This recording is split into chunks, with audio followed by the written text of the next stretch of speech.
bonjour à chacun. Je pense qu'on est bon. J'imagine que tout le monde nous entend normalement. Oui, bon, de toute façon, vous ne pouvez pas me le dire. Ça va, Josh, est-ce que tu m'entends? Oui, je t'entends, Jean-Marie, je t'entends. Je Bon, t'entends très bien. Alors, donc, nous allons nous présenter. Je m'appelle Jean-Marie Ripet et je suis un des pasteurs de la Porte Ouverte et je voudrais ce matin m'entretenir avec vous de cette question merveilleuse mais difficile du pardon. Et voilà, Josh. Donc voilà, sans transition. Josh, donc voilà, je suis co-animateur et serviteur de Jean-Marie ce matin. Voilà. Oh. Et du coup, voilà, moi, je vous invite juste à tous ceux qui nous entendent, tous ceux qui sont avec nous, de ne pas hésiter à poser vos questions pendant le moment. Vraiment, on est vraiment content d'être avec vous et on sera très content de vous répondre. En tout cas, du moins, Jean-Marie vous répondra. Il est heureux, il a déjà hâte de vous répondre. Donc voilà, n'hésitez vraiment pas à les poser. Sentez-vous libre et surtout, faites comme à la maison. Voilà, sans transition, Jean-Marie, c'est pour toi.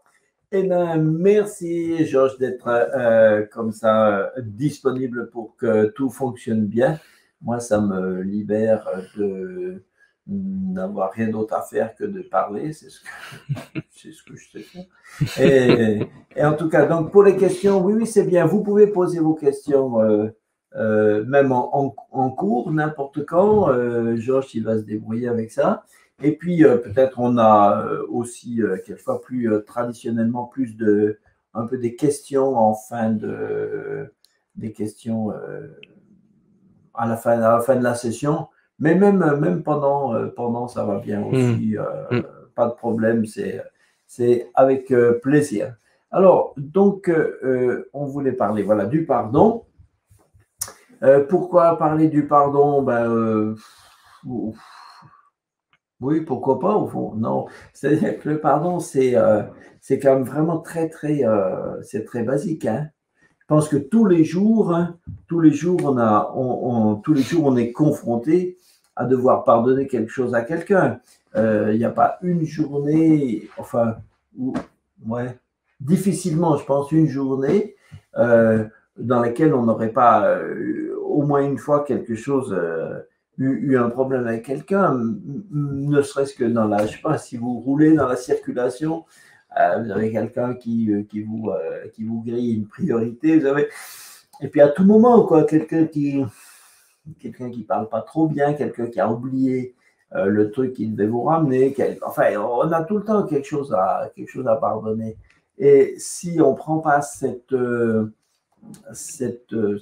façon de vivre, en pardonnant au fur et à mesure leurs offenses à tous ceux qui nous font quelque chose qui ne va pas bien, alors notre vie finit par être empoisonnée, quoi. On accumule, c'est comme si on accumulait tout le temps des toxines. Quand les reins ne fonctionnent pas, il y a un moment où on part en dialyse, hein, parce que sinon on va mourir, quoi. Donc le pardon est très nécessaire au quotidien. C'est pas seulement quand on se convertit. Évidemment, on en parle des fois beaucoup, juste au moment où quelqu'un se convertit, il faut que tu pardonnes à tous les gens du passé. Et c'est déjà pas une mince affaire, mais ce qui serait dommage, ça serait d'imaginer que on doit faire ça juste au moment où on est né de nouveau. Non, après, dans la vraie vie, on a constamment besoin de pardonner.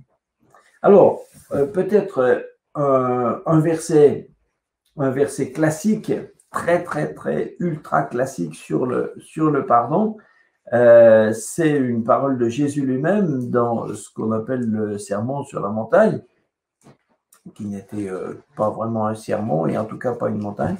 Donc, mais c'était quand même un discours de Jésus. Et dans ce fameux passage, il y a ce qu'on appelle dedans le Notre Père, qui n'est pas une prière rituelle qu'on doit rabâcher, mais qui met en évidence quelques points fondamentaux de la vie chrétienne. Et entre autres, au milieu du Notre Père, au verset 12, donc Matthieu 6, 12, au milieu, il dit, Jésus nous dit plutôt de demander à Dieu, de dire à Dieu, pardonne-nous nos offenses, comme nous aussi, nous pardonnons à ceux qui nous ont offensés.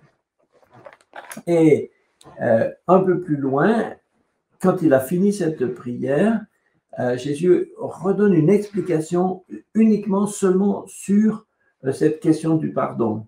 Il n'a pas repris les autres thèmes, mais là, j'allais dire, c'est comme si il remet une couche. Au verset 14, il dit, si vous pardonnez aux hommes leurs offenses, alors votre Père céleste vous pardonnera aussi.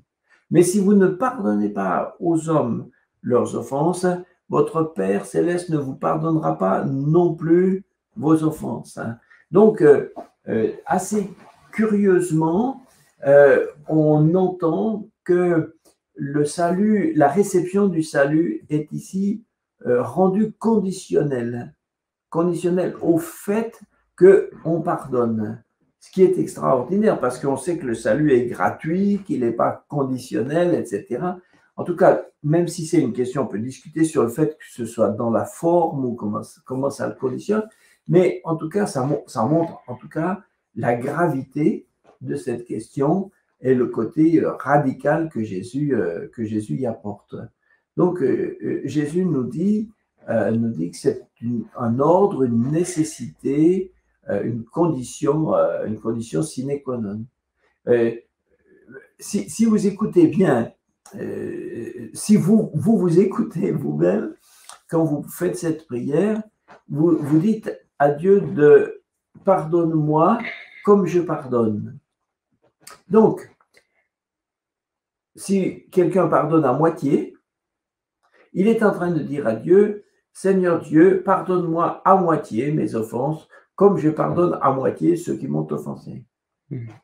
Alors, si on le voit comme ça, c'est terrible, parce que comment est-ce qu'on pourrait imaginer qu'on rentrerait au ciel si on n'a pas été pardonné à 100%? On ne peut pas faire rentrer au ciel du péché. Il faut que le péché soit pardonné. On ne va pas l'amener avec nous dans nos bagages au ciel. Il faut avoir été pardonné à 100% pour entrer au ciel. Alors on demande à Dieu, pardonne-moi comme je pardonne. Si quelqu'un pardonne, si tu pardonnes à 99% les offenses qu'on t'a faites, tu es en train de dire à Dieu, Seigneur Dieu, pardonne-moi à 99% comme je pardonne à 99%. Mais si quelqu'un a été pardonné par Dieu à 99%, il ne rentrera pas au ciel. Parce qu'il ne va pas rapporter au ciel, amener au ciel dans le paradis, il ne va pas amener 1% de péché. C'est pas possible, au ciel, il n'y en a plus. Donc, il faut avoir été pardonné à 100%. Donc, il faut pardonner à 100%. Donc, c'est pourquoi Jésus dit à combien c'est important. Donc, une première vérité vraie, c'est que le pardon, c'est un ordre. Alors, si on le dit juste comme ça paraîtrait... c'est rébarbatif, c'est impératif, c'est légaliste, tout ce que... Mais c'est un ordre, oui, mais ce n'est pas seulement un ordre comme si c'était une espèce de règlement.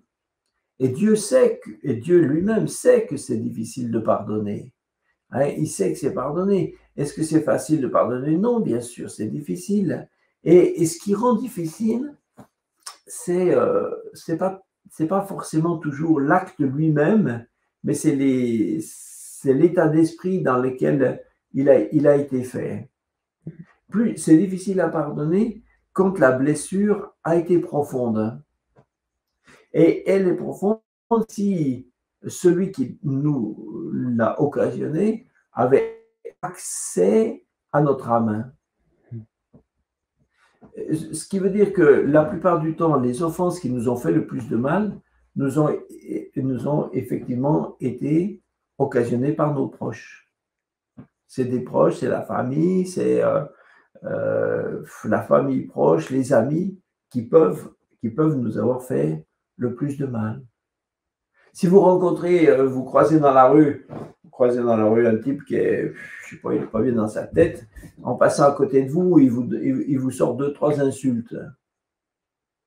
Bon, évidemment, évidemment, ça énerve un peu, mais au fond, après, on se dit, bon, pauvre type, il n'est pas bien, bon, on le laisse, il a des problèmes, voilà, bon, ok, mais ça n'affecte pas tellement. Mais si c'est ton ami, ou ta femme, ou je ne sais pas qui te dit 10 fois moins, ben ça peut te blesser très, très profondément, cruellement et durablement. Parce que cette personne qui est ton proche, ta famille, ton proche, quelqu'un qui est dans ton cœur, donc elle a accès à ton cœur. Donc elle peut te blesser durablement. L'autre que tu croises, l'autre inconnu, il ne peut que te blesser superficiellement parce qu'il n'a pas accès au-dedans. Donc c'est la qualité de la relation qu'on a avec les gens qui fait que la blessure est plus grave. En général, quand l'offense nous a spécialement humiliés ou dévalorisés, alors elle fait bien plus mal. Si on a été offensé dans un cadre qui nous a rabaissé, par exemple, c'est difficile. Sur votre lieu de travail, par exemple, tu travailles et ton patron un jour est énervé et il te dit quelque chose, il te fait une remarque sur ton travail ou sur toi-même, une remarque un peu ironique ou moqueuse, tout ça. Bon, évidemment, ça fait mal. Mais après, on réfléchit, on se dit, bon, il était énervé, puis il est c'est comme ça, c'est son caractère, puis il est dans son rôle, voilà, puis on passe, voilà, c'est dur, mais voilà, ok. Mais si, au moment où il t'a fait cette remarque moqueuse, et tu avais ton ami qui était juste à côté de toi et qui en était aussi spectateur, alors l'offense est 2 fois pire. C'est la même phrase. Mais parce qu'il y a ton ami qui, lui, a accès à ton cœur, c'est comme si ça donnait à cette offense une capacité, une autorité de pénétrer plus profondément et de te blesser plus profondément au-dedans. Donc, vous voyez, parce que pourquoi je dis ça? Parce que des fois, certaines personnes, ça me fait toujours un peu rire intérieurement quand j'entends même des chrétiens des fois qui disent « Oh, vous savez, moi, frère, je pardonne facilement. » Ça me laisse. Écoutez, si vous me dites ça, je vais vous dire franchement, je ne vous crois pas. Je ne vous crois pas. Parce que ce que vous êtes juste en train de dire, c'est qu'il y a des sortes d'offenses que vous pardonnez facilement. Mais il y en a d'autres, celles qui vous touchent profondément, vous aurez du mal comme tout le monde. Par exemple, je reprends l'histoire de la circulation. Je sais qu'il y a des gens qui roulent en voiture et ça ne les touche pas qu'on leur fasse une queue de poisson ou qu'on leur grille la priorité. Ils s'en fichent, ils roulent pour qu'ils arrivent. Et d'autres, ça les met dans une colère noire pour le reste de la journée. Donc le premier dit « Oh, moi, je pardonne facilement. » Oui, parce que dans cette situation-là, dans celle-ci, l'offense ne t'a pas réellement percuté. Mais il y a des situations dans lesquelles tu as du mal. Parce que forcément, on a tous du mal, mais différemment. Et quelquefois quelqu'un qui est un offenseur ne se rend pas compte du mal qu'il fait à un autre. Des fois, on peut se moquer de quelqu'un, mais on dit une petite phrase, c'était comme on dit, une petite vanne. Seulement, des fois, cette vanne qui a été dit juste pour faire rigoler un petit peu autour, cette vanne peut quelquefois avoir trouvé un écho dans d'une blessure chez quelqu'un. Et au lieu d'entendre juste une petite vanne finalement un peu gentille, amicale, l'autre, il entend tout ce qu'il a subi dans un milieu où on l'a martyrisé avec ça. Donc, c'était une petite vanne, et en fait, ça a produit une énorme, une grosse souffrance. Et celui qui a fait la vanne s'en est même pas rendu compte. Il rentre chez lui content, on a passé une super journée avec les potes. Sauf qu'il a laissé derrière lui quelqu'un qui est presque dans la dépression à cause de ça. Donc, vous voyez, c'est l'âme humaine est compliquée, et les offenses sont quelquefois difficiles à... Et des fois, les offenses sont difficiles à identifier. Il y avait des gens qui sont offensés, et d'une certaine façon, qui ne le reconnaissent pas. Alors, ça peut paraître bizarre, parce qu'on se dit, bah, attends, si on m'a fait du mal, je sais qu'on m'a fait du mal. Ouais, oui, mais oui et non. Oui et non, pas toujours, pas toujours. Parce qu'il y a des sortes de mauvais traitements qu'on n'a pas forcément perçus tout de suite comme ça. On n'a pas perçu, en tout cas, du chemin que ça faisait et comment ça nous a perturbés. Alors, je ne sais pas si vous avez vu un film que j'ai bien aimé, que j'ai trouvé un film intelligent, frais, intelligent, et en même temps qui posait beaucoup de questions très sérieuses, qui s'appelle Le Prénom.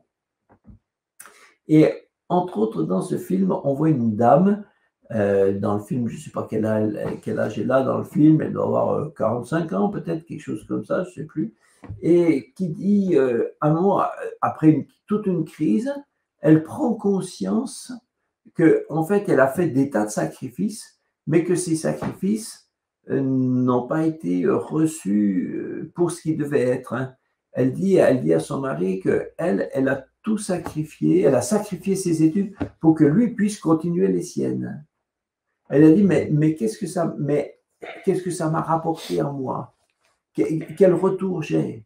Il n'y a pas eu de gratitude, et ça m'a dévalorisé, ça m'a mis dans l'incapacité de faire ce que j'aurais pu faire, et finalement, je m'aperçois que j'ai été un peu, elle veut dire un peu manipulé, etc.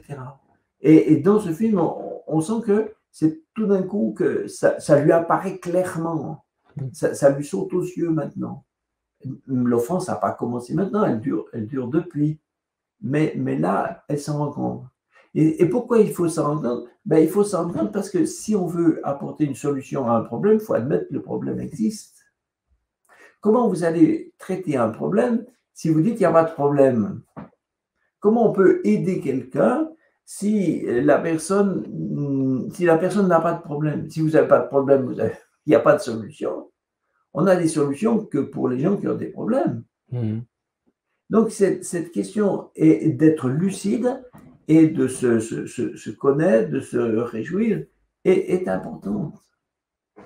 Une fois, un monsieur disait, un adulte, il reparlait de son père, qui, je pense, était décédé même à ce moment-là. Il reparlait de son père, on lui demandait quelle sorte de relation il avait eu avec son père. Il dit, oh non, mon père a jamais été, mon père a jamais été méchant avec moi. Et puis en réfléchissant, il dit, en fait, il n'a jamais été méchant avec moi, mais il m'a toujours ignoré. Mais c'est bien pire. Attends, mais c'est bien pire. Il vaut mieux avoir eu un père un peu irascible, même si tu as donné un coup de bâton une fois de temps en temps, mais avec qui tu avais une relation. Une relation imparfaite, une relation où il y avait des conflits et tout. Mais quelqu'un qui avait un père à la maison qu'il considérait comme transparent, mais c'est toxique, c'est destructeur, c'est dévalorisant, ça empêche quelqu'un de grandir dans sa personnalité. Mais vous voyez, il faut le reconnaître, il faut pouvoir se dire, j'ai eu un père qui m'a regardé comme si j'étais la vitre de la fenêtre, je n'existais pas. Donc il m'a extrêmement durablement offensé. On ne pourra pas résoudre ces problèmes de personnalité si on ne prend pas conscience de ça.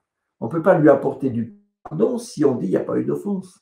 Donc il faut reconnaître l'offense pour ce qu'elle est. En parlant du coup, justement, c'est super intéressant que tu parles qu'on arrive sur ce point-là, puisque j'avais une question d'une personne qui me disait que justement, elle pensait avoir pardonné une offense à quelqu'un, et finalement, ben, en parlant tout récemment, elle a découvert qu'elle avait encore de la colère. Elle s'est rendue compte qu'elle avait de la colère. Et du coup, sa question, c'est, mais à ce moment-là, qu'est-ce que je peux faire? Qu'est-ce que je dois faire? Sachant que c'est une offense qui remonte à des années. C'est une excellente question. Ça fait vraiment, merci de la question, ça fait vraiment partie des grosses problématiques autour du pardon.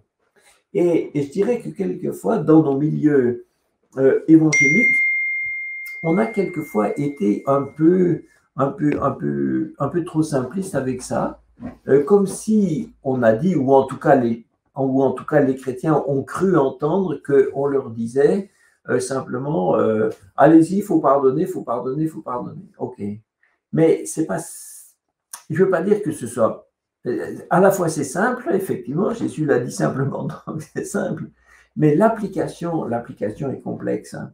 Et c'est très bien, je suis content que vous vous soyez rendu compte que vous aviez encore de la colère. Parce que beaucoup de chrétiens, justement, ne veulent pas reconnaître qu'ils ont de la colère en eux. Parce qu'ils savent que théoriquement, un petit peu théoriquement, d'un point de vue un peu idéaliste, hein, un chrétien ne devrait pas avoir de colère. On est des enfants de paix, on a tout pardonné. Alors on essaye, pour être un bon chrétien, c'est pas pour dissimuler, mais c'est parce qu'on veut être des bons chrétiens. On essaye de se faire croire à soi-même qu'on n'a pas de colère. Mais du moment qu'on a été offensé, on a de la colère. Qu'on le veuille le dire ou pas, ça ne change rien. Et si on s'en rend compte, alors quand on commence à s'en rendre compte, alors on commence aussi à se trouver en position de pouvoir accueillir et recevoir les solutions que Dieu nous donne pour pardonner. Donc, je vous félicite d'avoir fait ce pas. Et je dirais que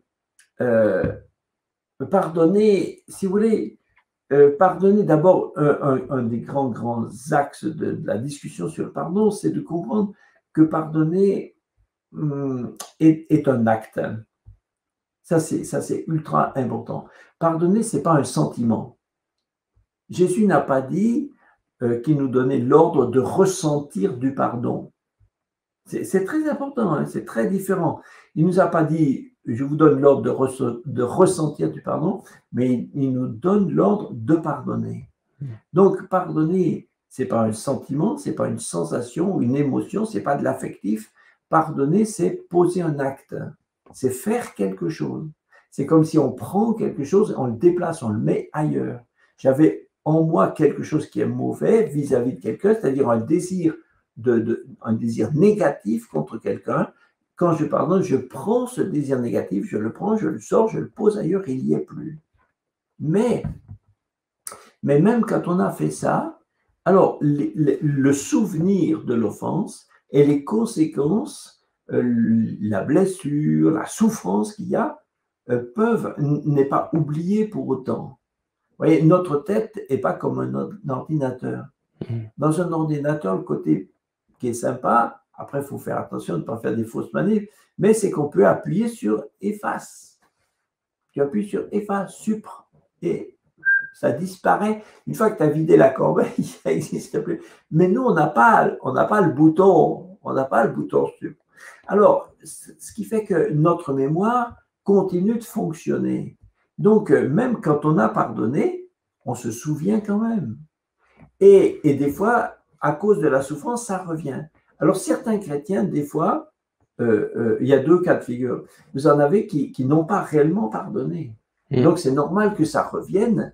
Et quand ça revient, ça les remet devant la nécessité de pardonner. Et puis, il y en a qui ont pardonné, mais ça leur revient parce que la souffrance existe encore. Alors, parce que la souffrance revient, il ne faut pas tomber dans le piège de se dire, puisque je souffre encore, ça veut dire que je n'ai pas pardonné. Non, tu souffres parce que c'est souffrant. Tu peux avoir pardonné, mais tu souffres encore. Yes, super intéressant. Autre question, de Marie. Ah, on a un prénom, Marie. Bonjour Euh, Marie. qui demande, est-ce que quand on pardonne à quelqu'un, on est forcé de continuer de voir la personne ou est-ce que quand on pardonne, alors elle le pose comme ça, est-ce qu'on peut pardonner mais choisir de ne plus laisser cette personne dans notre vie? Oui, c'est même des fois, c'est même, j'allais dire, c'est même des fois vraiment nécessaire. Évidemment, évidemment, soyons clairs, le, le, le, le mieux, l'idéal, ça serait que quand des relations ont été brisées à cause d'un problème, d'une offense, l'idéal, ça serait que le pardon réciproque s'il y a besoin, ou en tout cas que le pardon intervienne et que la relation puisse de nouveau avoir lieu. Ça serait le mieux. Mais ce n'est pas toujours possible. Parce que pourquoi? Parce que même si toi, tu as pardonné l'offense de celui qui t'a fait du mal, rien ne dit que l'autre en face ait envie de reprendre la relation. Donc, si son désir de te faire du mal est toujours le même, si tu reprends cette relation va de nouveau t'amener à de nouvelles souffrances. Je prends des cas, alors peut-être un peu extrême, un peu des caricatures, mais enfin, qui instruisent. Imaginons dans une famille des enfants qui ont été soumis à des mauvais traitements de la part de parents extrêmement négatifs, pervers. Même s'ils arrivaient à pardonner, on ne va pas les laisser dans ce contexte-là. Il faut qu'ils puissent prendre du large. Même si on a pardonné, même tout simplement si quelqu'un veut, chaque fois qu'il me voit, il veut me casser la gueule. Bon, une fois que je lui ai pardonné, je repasse en ville et je l'aperçois sur un trottoir, je change de trottoir. Je vais pas dire, ah tiens, je vais m'en reprendre encore une. Non, la relation ne peut pas exister, bien que j'ai pardonné, la relation ne peut pas exister. L'apôtre Paul dit, autant que cela dépend de vous, soyez en paix avec tout le monde. Mais c'est autant que ça dépend de vous. Une relation, c'est deux personnes, c'est un courant réciproque. Si la personne en face ne veut pas, tu ne veux pas. Donc, en résumé, on va toujours faire tout ce qu'on peut pour que une bonne relation existe, mais quand elle ne peut pas, quand ce n'est pas possible, on l'admet, on reste loin. Ça ne veut pas dire qu'on n'a pas pardonné. Yes, merci pour cette réponse. Une autre question que je trouve très intéressante aussi, c'est, alors là, j'ai pas de prénom. Bon, c'est peut-être parce que tu as parlé du film Le Prénom, c'est pour ça.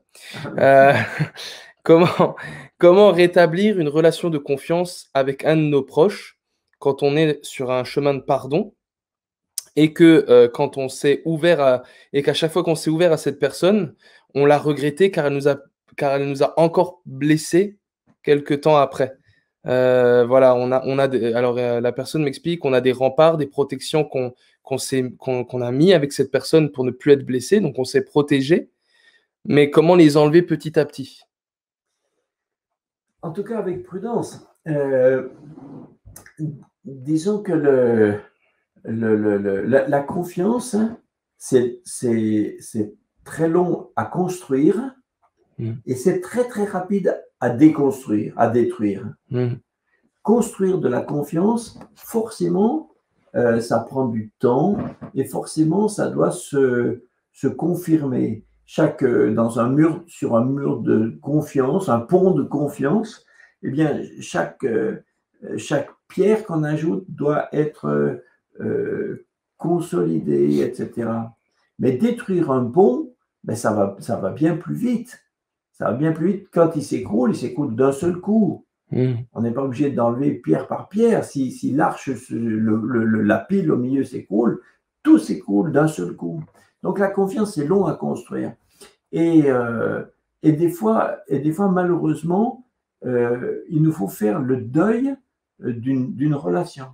Une relation qui est vraiment toxique, la seule bonne chose qu'on peut faire, même si on a pardonné, eh bien, c'est d'y renoncer. Si on peut, et c'est pourquoi je dis oui, rétablir, justement, en s'assurant, c'est normal. Jésus lui-même nous a parlé de prudence, de sagesse, de prévoyance, etc. Il faut. Vous savez, des fois, on a des slogans un petit peu comme ça, mais c'est des slogans complètement utopiques. Il faut faire confiance à tout le monde, mais malheureux, ne faites pas confiance à tout le monde. Jamais la Bible nous a dit de faire confiance à tout le monde. De Jésus lui-même, il est écrit, il ne leur faisait pas confiance, car il savait ce qu'il y a dans le cœur de l'homme. Donc, vous voyez, non, la confiance, et ça se construit, ça se mérite. Alors, pour nuancer ça, je dirais aussi que quand on a été blessé, on a aussi, du coup, du mal à faire confiance. Et non seulement à ceux qui nous ont blessés, mais d'une certaine façon à tout le monde. Chat échaudé, craint l'eau froide. Quand on a été trompé, une femme qui a été trompée par un homme dans sa toute jeunesse, elle a tendance à considérer le genre humain masculin à travers cette expérience. Donc elle aura du mal à faire confiance d'une façon générale à tout le monde. Donc là, elle a besoin aussi de réapprendre, de guérison, de restructuration et tout ça. Donc, il y a les deux cas. Mais en tout cas, ce n'est pas parce que vous avez pardonné qu'il faut vous jeter tête baissée dans une nouvelle aventure où vous allez de nouveau prendre des coups. C'est normal d'être prudent. Mais d'être prudent par rapport à vous-même aussi. C'est dans les deux sens. Oui, il vaut mieux. Il vaut mieux pour le coup. J'ai encore une autre question, du coup, c'est par rapport, ça va un peu dans le même sens que celle-ci, mais je trouvais intéressant quand même de la poser. Donc c'est Eddy qui dit en gros qu'il y a eu avec quelqu'un et donc il a demandé pardon et il a dû lui pardonner. Donc il y a eu une réciprocité dans ce chemin-là, donc ça c'est positif. Mais par la suite, finalement, il y a eu leur amitié a commencé à s'éteindre tout doucement.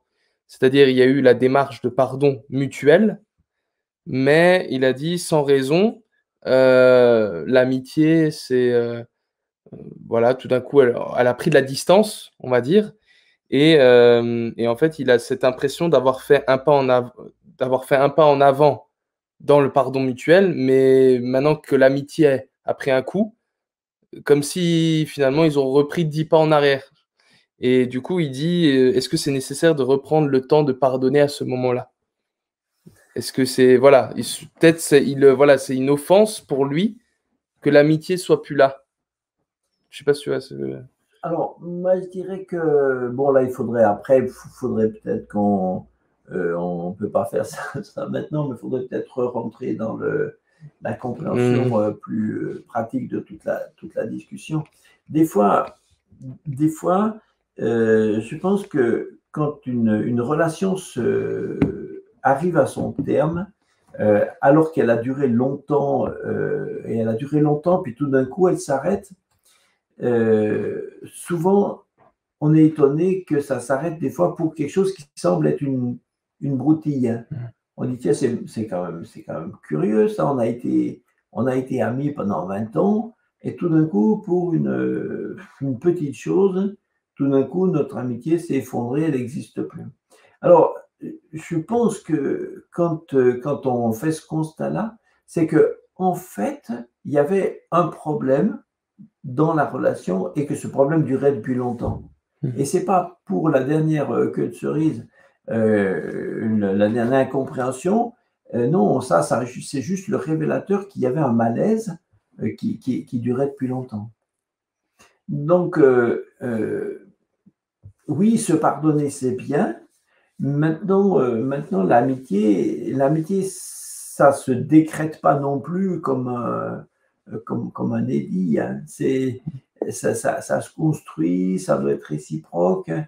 Et si ça redémarre, il faut peut-être se donner du temps et puis surtout laisser faire les choses de façon naturelle. On ne peut pas le décider comme ça, quoi. Mais il y a des fois dans des relations, il y a des fois des éléments qui sont pas positifs et dont on ne prend pas conscience. Imaginez une relation entre deux amis et qui ont des tempéraments très très différents. c'est bien d'être différent parce que souvent, ça permet d'être complémentaire. C'est enrichissant. Ok. Mais des fois, c'est un piège aussi. Imaginez deux personnes très amies et il y en a un qui a un tempérament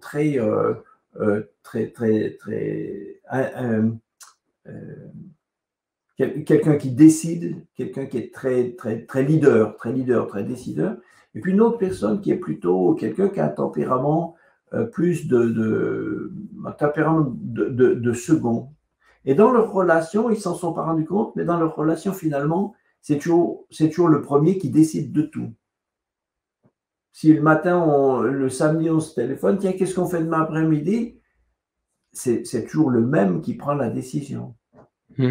Et pour tout ce qu'on fait, c'est toujours un qui décide.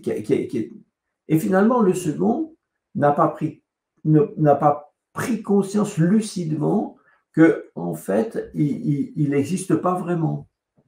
Et un jour, au bout de 20 ans, à propos d'une broutille je ne sais pas, on va au cinéma, quel film on va voir, il y a une espèce de dispute juste sur ça, et sur ça, on se sépare, et la brouille est irrémédiable. Après, personne ne comprend, mais c'est incroyable, ils étaient amis depuis 20 ans, ils faisaient tout ensemble, et pour une histoire de décider de quel film on va voir, ils se sont séparés, ils ne veulent plus se parler. Non, ce n'est pas ce film-là qui est le problème. Le problème, c'est que depuis 20 ans, il y en a un qui vivait par procuration. Mais il n'en était pas conscient, il l'a subi. Et tout d'un coup, voilà. Donc il faut aussi que Dieu nous aide à être lucides. Les problèmes qui n'existent pas n'ont pas de solution.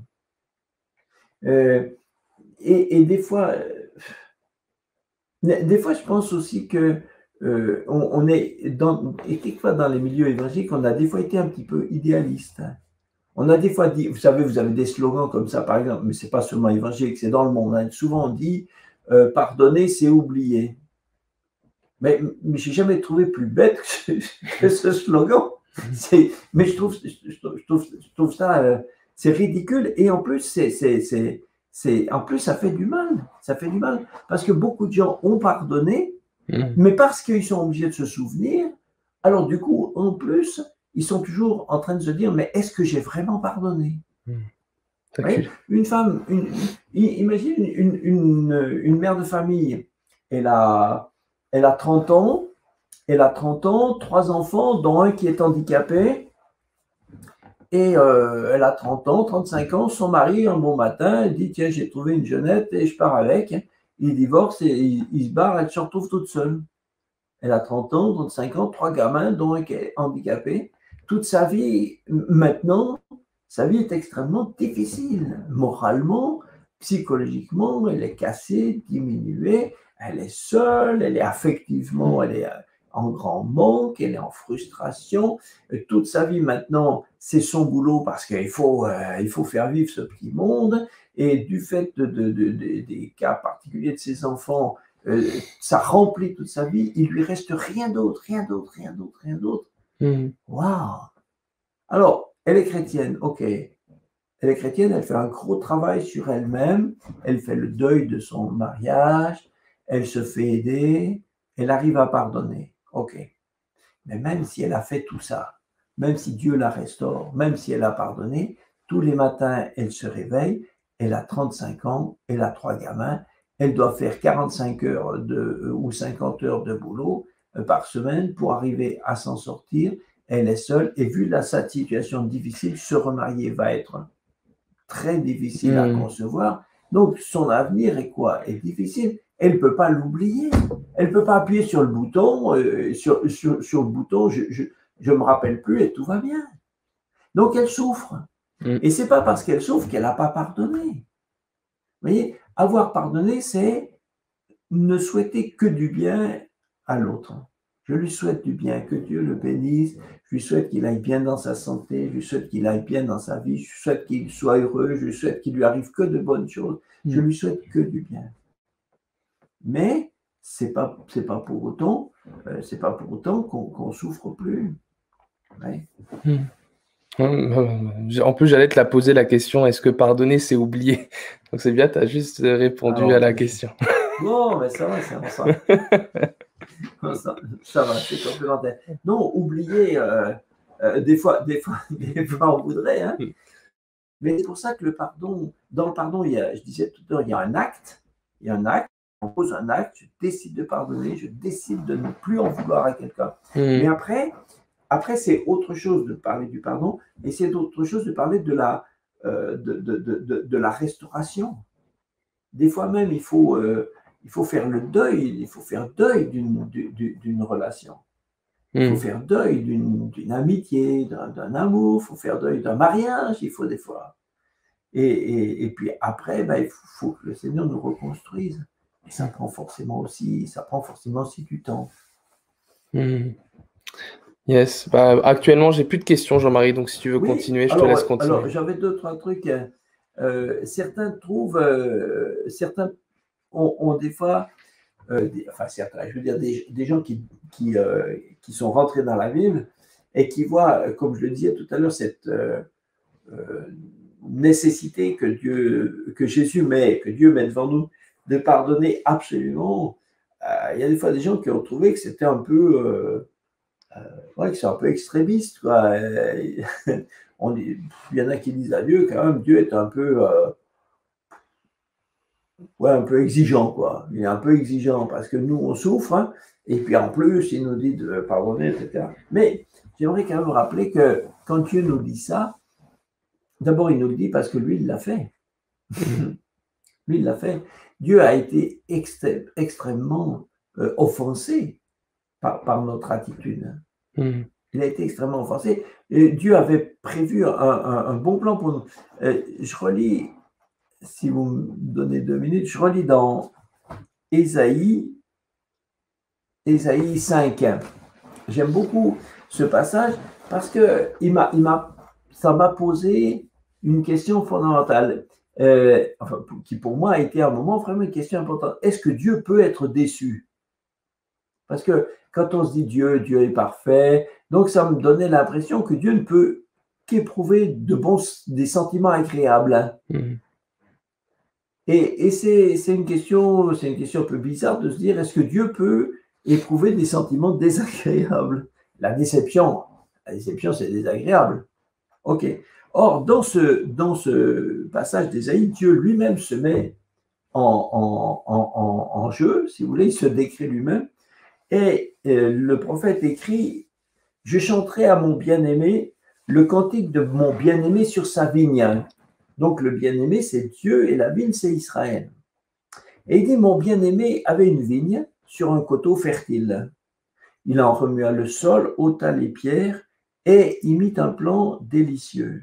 Il bâtit une tour autour d'elle et il y creusa aussi une cuve. » Et puis le verset ajoute, « Puis il espéra qu'elle produirait de bons raisins, mais elle en a produit de mauvais. » Autrement dit, Dieu dit qu'il a été déçu. Plus loin même, il détaille en disant, mais est-ce qu'il manquait quelque chose? Est-ce qu'il y a quelque chose de bon que j'aurais pu faire pour vous que je n'ai pas fait? J'ai tout bien fait et au moment de recueillir le fruit était amer. C'est pas pour ça que Dieu n'a pas pardonné. Il a pardonné. Mais pour pardonner, il a dû revoir la relation. Il a dû admettre que la relation n'était pas bonne. Et il a dû réagir, il a dû aussi prendre du recul. Et ensuite, il a dû pardonner. Et ensuite, il a travaillé à rétablir, à restaurer la relation.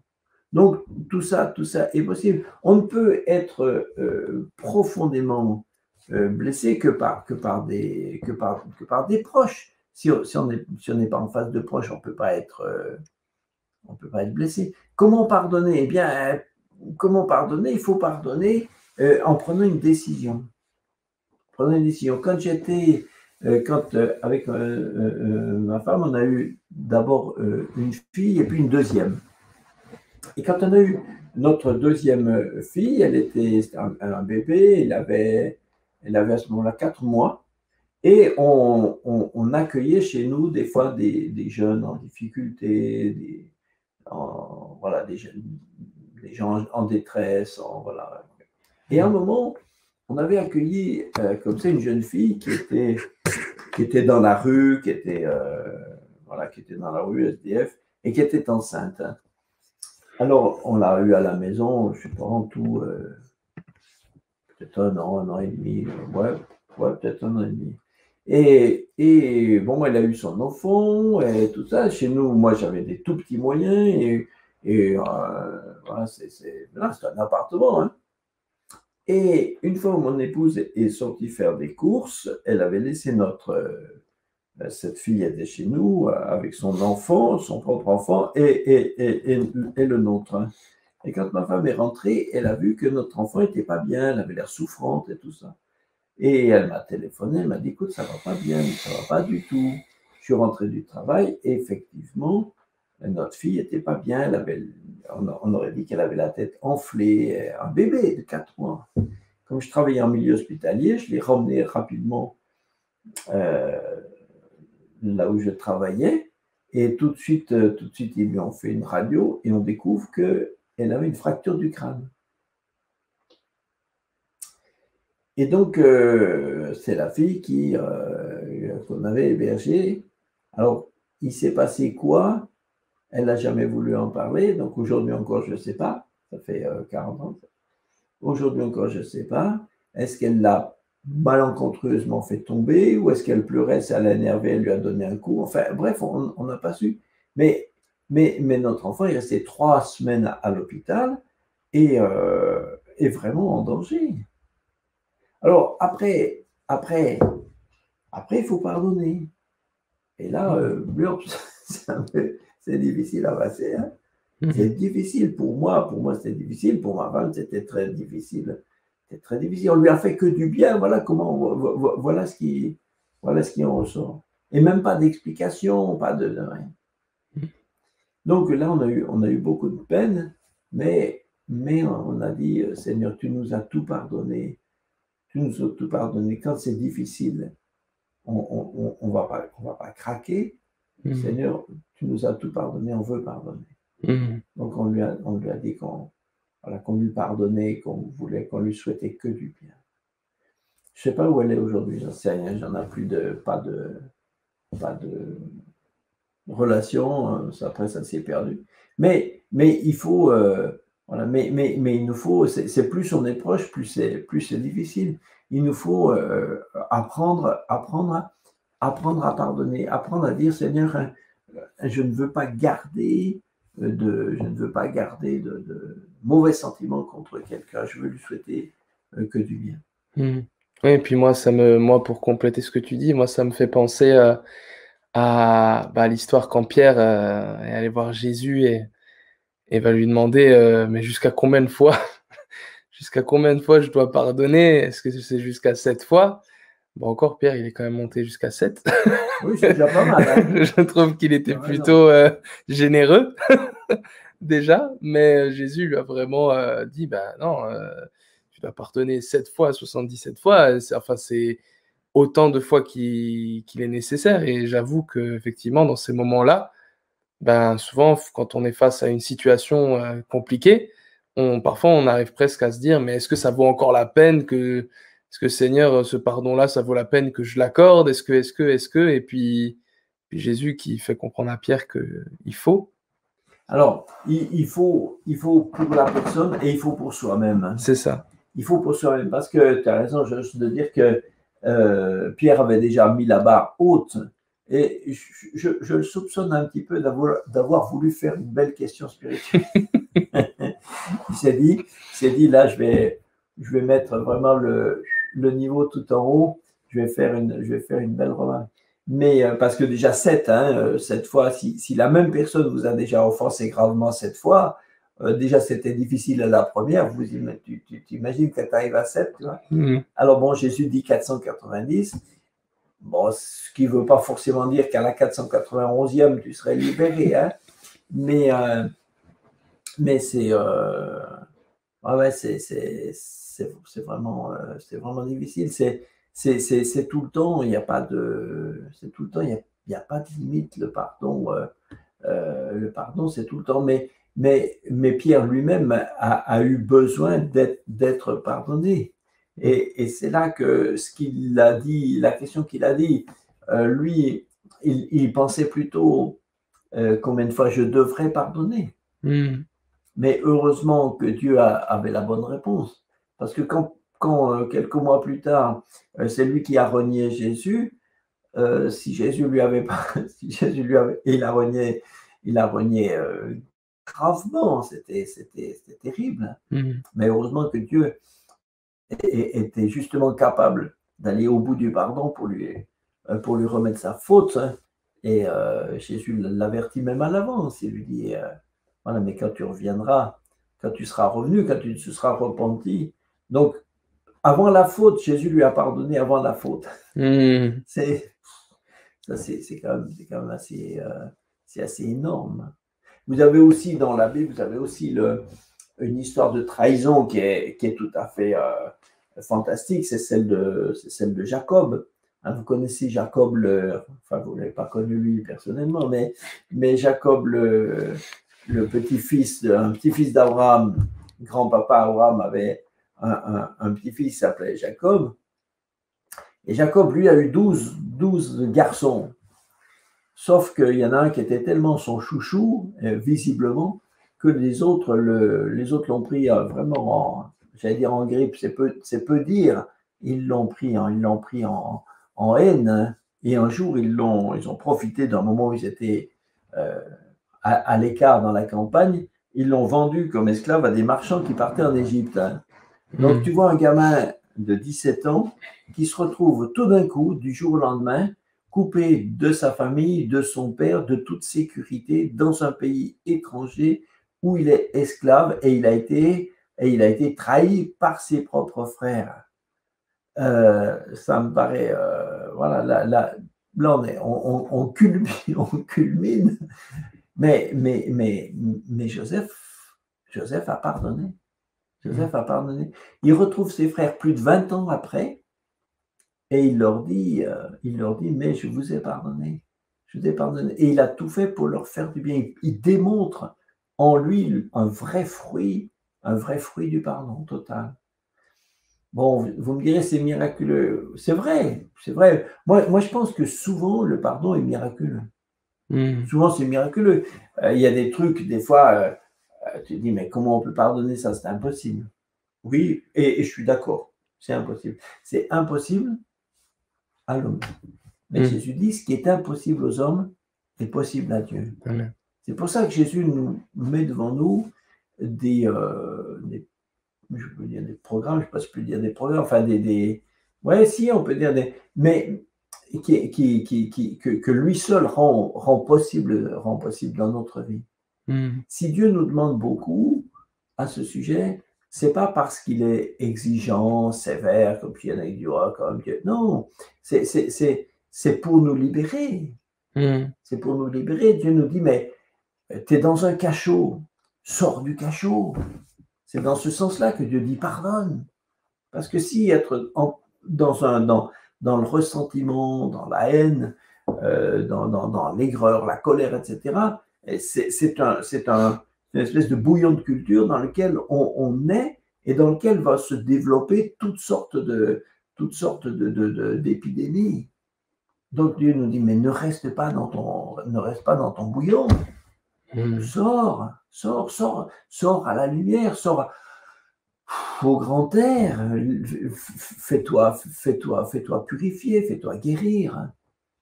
Et c'est dans ce sens que Dieu dit, je t'en supplie, sors, pardonne. Vous voyez, c'est pas pour nous, c'est pas pour le plaisir de nous contraindre à des espèces de programmes inaccessibles.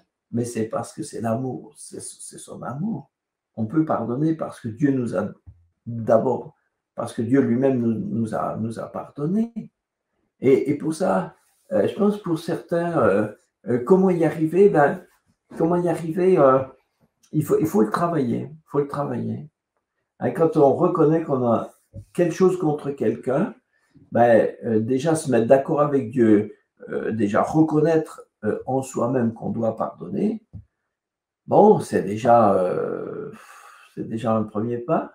Et puis après, même si on n'y arrive pas, on peut dire à Dieu, Seigneur, j'y arrive pas, mais je veux pardonner. Donc, en faisant ça, c'est comme si on appuie sur le bouton qui va permettre au courant de passer. En disant, j'y arrive pas, mais Seigneur, je voudrais y arriver, aide-moi. Et puis après, on peut prier pour ça. Commencez, si vous avez de la peine avec quelqu'un, commencez à prier pour lui.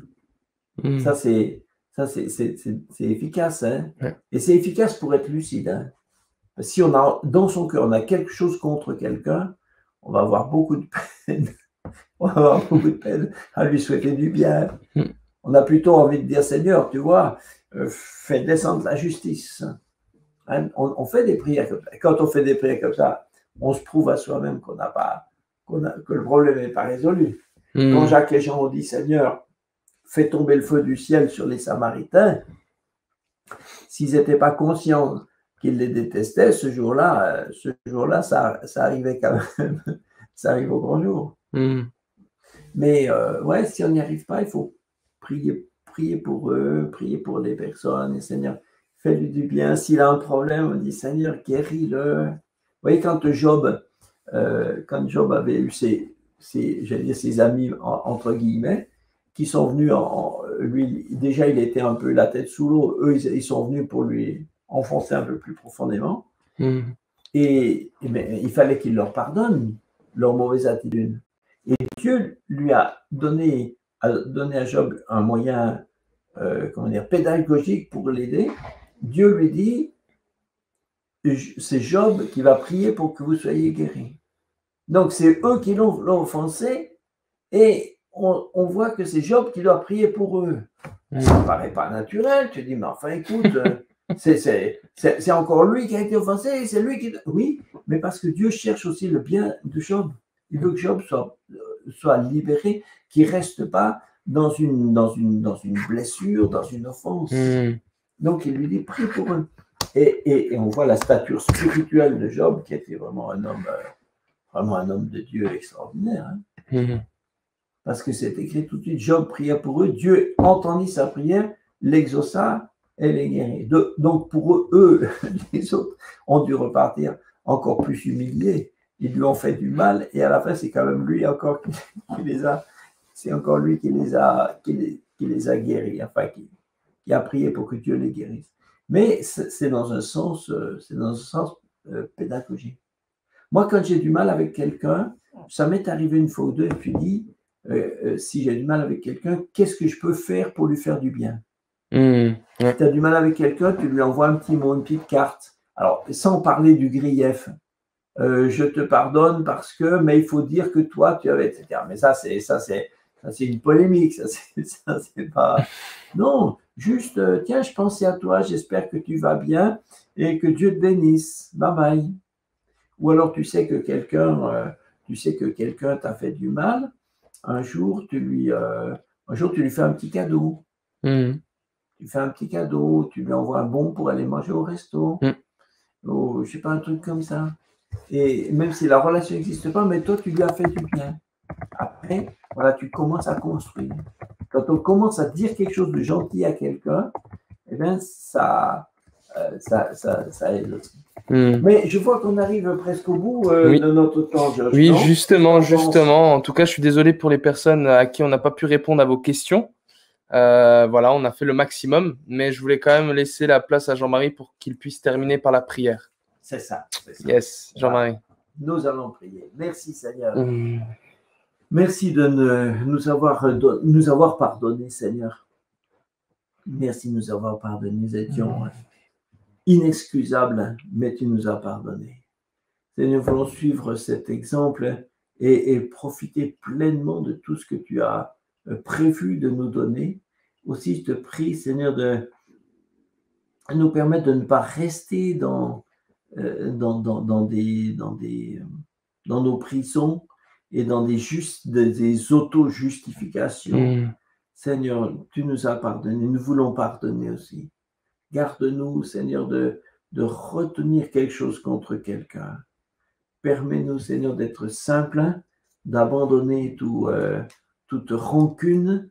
Et nous te prions, Seigneur, s'il y a des gens qui ont été méchants avec nous, difficiles, te prions de leur faire du bien, Seigneur, qu'ils soient bénis dans tout leur être.